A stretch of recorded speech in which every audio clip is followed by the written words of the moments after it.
Le Bénin, nous l'avons également décrié à son temps,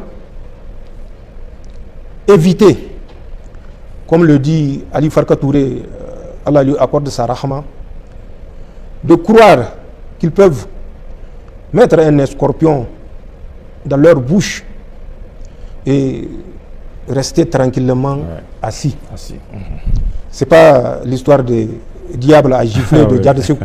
Ça, c'est Ali Farka Touré qui l'avait dit. Nous avons averti le Bénin. Si nous nous sommes débarrassés des Français, ce n'est ni par haine, ni par vengeance, même s'il y a de quoi. C'est parce que la présence des troupes françaises sur notre territoire ne peut être que dommageable à l'intérêt national de notre pays. Le Bénin, à travers les autorités béninoises, a pensé qu'il peut être certainement plus intelligent que nous et qu'il peut mettre le scorpion dans sa bouche et s'en sortir indemne.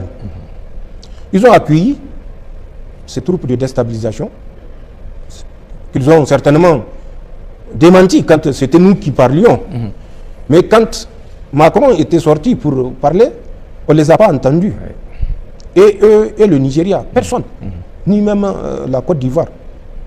Pourtant, quand j'avais annoncé le 25, tous étaient montés sur leurs chevaux, puisque c'est un frère africain qui dit une vérité qu'il va falloir par tous les moyens démentir au lieu de chercher à savoir les fondements de ce que nous avançons. Le Bénin a continué à démentir.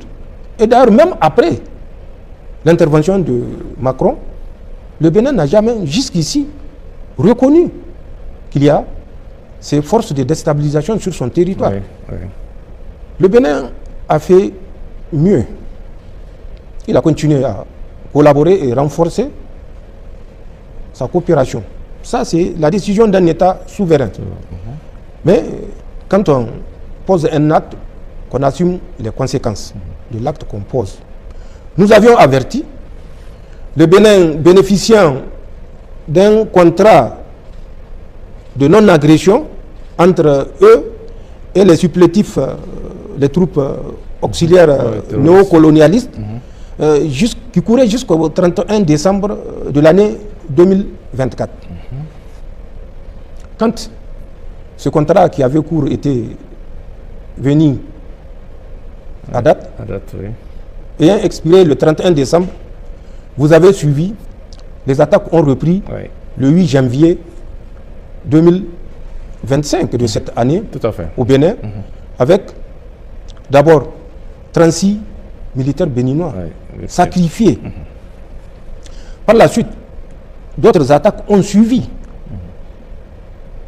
Attaques suite auxquelles le Bénin, ou particulièrement Patrice Talon, nous a accusés d'être laxistes vis-à-vis de ces terroristes. Que c'est des terroristes que nous laissons passer, comme moi, à travers un passoire, pour aller les attaquer. Que c'est les États de la Confédération qui sont incapables. Ça, ce sont ses propres termes. Des attaques se sont multipliées, avec la plus dramatique, où, au grand jour, le jeu des Français était apparu. C'est du matériel d'un bataillon qui ont été mis sur la position d'un petit peloton. Un peloton à peine une cinquantaine d'hommes. C'est du matériel de plus de 400 hommes qui ont été retrouvés sur ces positions-là. Ne serait-ce que ce que eux, les terroristes, ont montré comme ce qu'ils appellent butin après l'attaque dans le nord Bénin.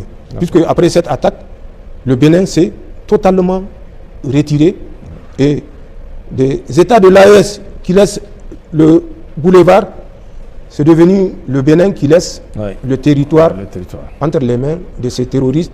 Mais c'était un jeu de compensation, car comme je l'ai dit, quand les Béninois s'étaient retirés avec le motif, entre parenthèses, de s'offrir une profondeur stratégique, c'est-à-dire une profondeur qui permettra de voir l'ennemi venir, de le traiter jusqu'à son dernier retranchement. Alors que ce retranchement-là, c'est un retranchement que nous-mêmes nous lui avons accordé à travers les conseils éclairés, bien sûr, de celui qu'on connaît.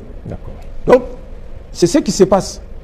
Et c'est ça le motif du redéploiement de 350 combattants de ISWAP dans le nord Bénin, qui sont présentement dans le nord Bénin et qui occupent toutes les positions abandonnées par le nord Bénin avec le fallacieux prétexte de s'offrir une profondeur stratégique.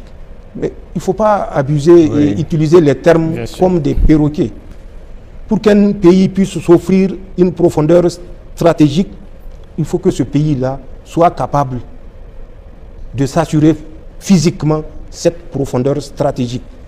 Les Français qui sont les maîtres de ces Béninois-là, ou en tout cas de talons, que les Béninois m'en excusent, les Français n'ont pas de profondeur stratégique.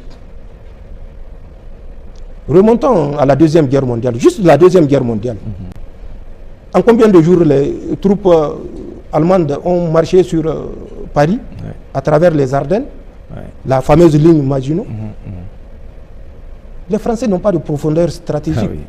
La profondeur stratégique ne peut pas être conseillée dans le cas précis du Bénin. Bénin. Il faut que les gens se réveillent. Il faut qu'ils écoutent ce que nous disons.